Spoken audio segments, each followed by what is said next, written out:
Because here's the deal. When you find your brilliance, you find your joy.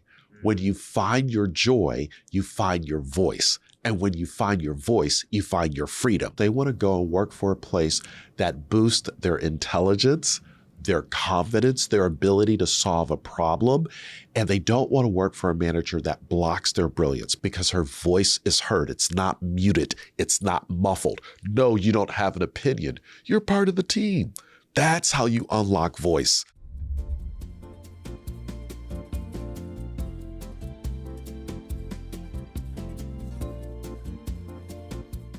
Speaking of data, in kind of talking about resilience, 55% of working Americans would take a slightly lower paying job to work for a manager or leader who inspires brilliance. What does that mean? That's what we found in our research. So brilliance, when we ask 1,000 people what is brilliance, they define brilliance as intelligence, confidence, performance. All right, that's how they defined it.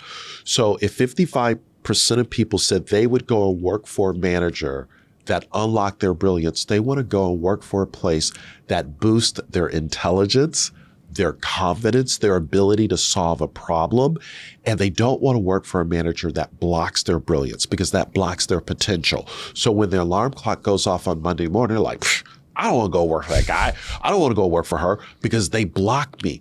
Or they're like, you know what? I can't wait to get to work because I know they have transferred psychological ownership to me and I can take the business to the next level. I can make suggestions and some of them will be heard and implemented. Others might be tweaked, but do people have a voice? Because here's the deal.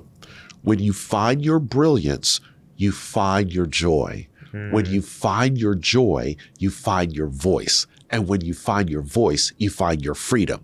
So freedom is tied to, am I heard? Because if I'm heard, that's my joy of going above and beyond for the business because my brilliance is unlocked. So when you say, am I heard? Like what's an example of that? Like what's an example of hearing your employees, hearing your coworkers, hearing your spouse? How does that come to life in the moment? Great question. I'll give you a real-time example. Our team was evaluating an opportunity and I was all gung-ho. I was like, hey, this looks pretty good. Let's make the investment. I said it to one of our team members and I said, hey, can you check this organization out? Do you think this is a viable opportunity that we should pursue?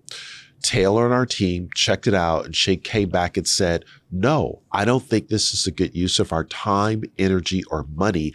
I don't think we should make this investment. And when I realized she did the deeper work, even though I was gung-ho about it, I said, you know what, Taylor, you're right. Let's move on to the next thing. Well, why did I do that? Because I wanted her voice to be heard. I valued her input and I don't want to waste money. So when I recognized I didn't need to have all the answers, I just needed to empower her to go and find out, should we or shouldn't we? And when she came back and said, I don't think we should, I'm like, okay, I trust your opinion. We're on to the next thing. Taylor now has voice. I've honored her voice.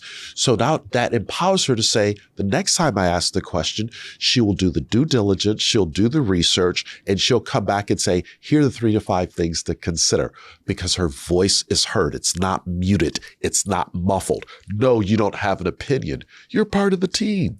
That's how you unlock voice in an organization. If you enjoyed this short clip from the podcast, you can check out another short clip right here.